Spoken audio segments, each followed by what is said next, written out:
Assalamualaikum warahmatullahi wabarakatuh. Hari ini kita akan belajar tentang teks ulasan. Kompetensi dasarnya 4.11 menceritakan kembali isi teks ulasan tentang kualitas karya, film, cerpen, puisi, novel, karya seni daerah yang dibaca atau didengar.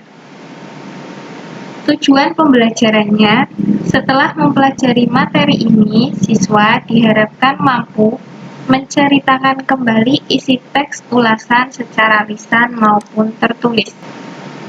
Dalam menceritakan kembali isi teks ulasan yang perlu diperhatikan yaitu maksud teks ulasan dan kelebihan serta kekurangan teks ulasan.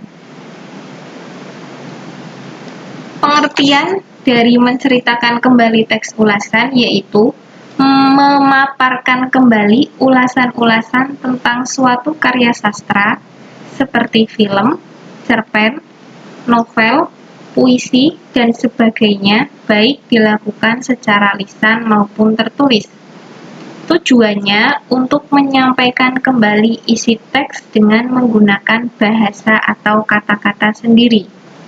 Fungsinya untuk menambah pengetahuan, meningkatkan pemahaman, memunculkan sikap apresiatif, dan memperkuat sikap kritis dalam mengulas. Maksud teks ulasan yaitu informasi-informasi penting yang terdapat pada teks. Untuk kelebihan dan kekurangan teks ulasan, misalnya ketika suatu teks ulasan tidak mempunyai struktur yang lengkap, isinya tidak jelas, pemilihan kata tidak tepat, atau penggunaan bahasa yang tidak tepat. Sebelum menceritakan isi teks ulasan, ada langkah-langkah yang harus dilakukan.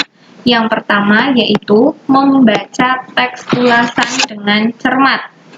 Yang kedua, menentukan pokok-pokok atau isi teks ulasan berdasarkan strukturnya. Jadi, untuk menentukan pokok-pokok diurut dari yang paling atas.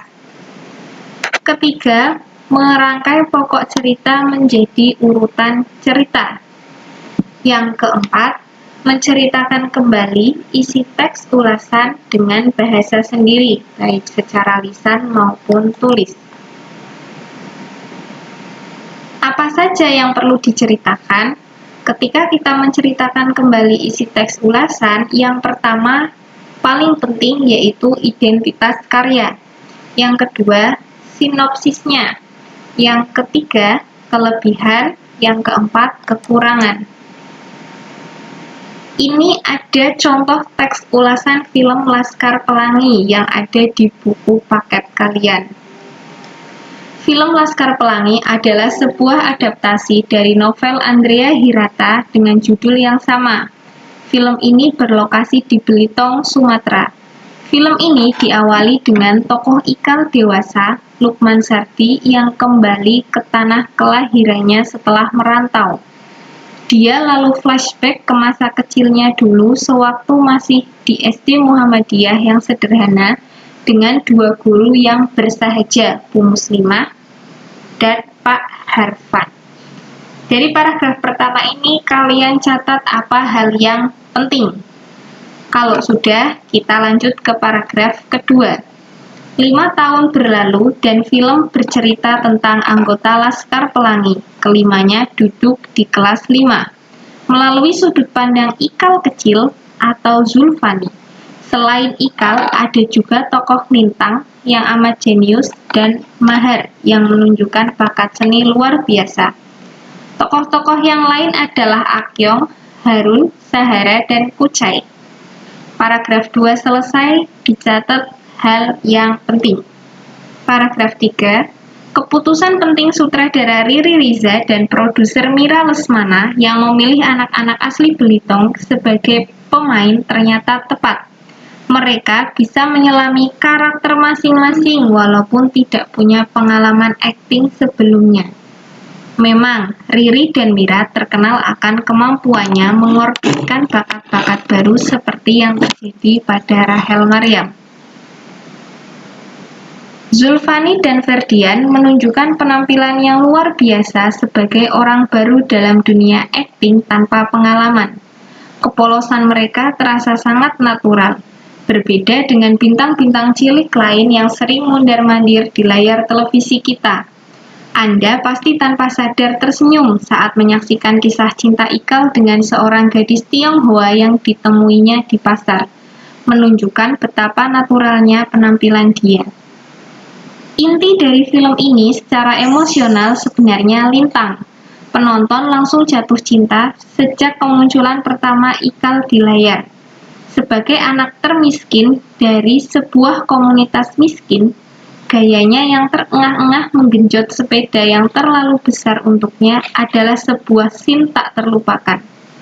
Sementara itu, aktor veteran Ikra Negara memberikan penampilan memukau sebagai Pak Harvan.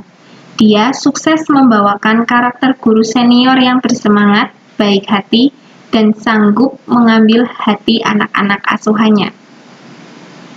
Paragraf terakhir, skenarionya agak berbeda dibanding cerita di novel dengan penambahan beberapa karakter guru yang tidak dituliskan oleh Andrea. Sebuah hal wajar tentu saja. Memang ini film lawas keluaran 2008. Akan tetapi tidak ada ruginya menonton Laskar Pelangi berkali-kali, karena film ini memang beda dan berani melawan arus utama sinema Indonesia. Nah, selesai ya contoh teks ulasan. Nah, selanjutnya, tadi kan sudah dicatat hal-hal penting tiap paragraf. Misalnya ini ya, paragraf pertama, film Laskar Pelangi merupakan adaptasi dari novel Andrea Hirata dengan judul sama. Film ini diawali flashback Ikal dewasa ke masa kecilnya. Dari paragraf 1 sampai paragraf 6 yang sudah kalian tulis catatan pentingnya, kalian rangkai menjadi sebuah cerita. Kalau kalian perhatikan antara paragraf 1 ke paragraf 2, 3, 4, 5, dan 6 itu berantakan. Sinopsisnya tidak nyambung. Itulah kekurangan dari teks ulasan film Laskar Pelangi yang ada di buku paket. Karena ketika di paragraf 3 itu tidak menceritakan tentang sinopsis dari film Laskar Pelangi. Ya, ini isinya sutradara, membahas sutradara dan produsernya. Begitu juga paragraf 4, ini membahas tokohnya yang tampil luar biasa. Begitu juga paragraf 5. Tidak ada sinopsis atau jalan ceritanya dari awal sampai akhir film. Nah, kekurangannya ini tadi, struktur tidak lengkap, tidak ada identitas karya. Di awal teks tidak disebutkan filmnya judulnya apa, pemainnya siapa saja, tidak dituliskan di atas. Yang kedua, sinopsis tidak jelas. Tadi dari paragraf 1 sampai 6 itu tidak terstruktur, susah untuk dipahami. Begitu. Nah, untuk tugas kalian hari ini, kalian boleh mencari contoh teks ulasan. Boleh teks ulasan cerpen, novel, puisi, atau film. Kalian bisa cari di internet. Banyak sekali contoh teks ulasan. Kalau sudah mendapatkan, kalian baca, lalu ceritakan kembali isi teks yang sudah kalian cari secara lisan. Jadi kalau sudah dapat contoh teksnya, kalian baca, lalu ceritakan kembali, serta sebutkan kekurangannya. Misalnya tadi seperti yang Laskar Pelangi itu, tidak ada identitas karya dan sinopsis tidak jelas. Itu jika ada kekurangannya. Jika tidak ada, tidak apa-apa, tidak usah sebutkan. Kalian kirim dalam bentuk video dan diunggah di Google Classroom. Wajib mengumpulkan paling lambat pada pertemuan berikutnya. Terima kasih telah bergabung di kelas hari ini. Wassalamualaikum warahmatullahi wabarakatuh.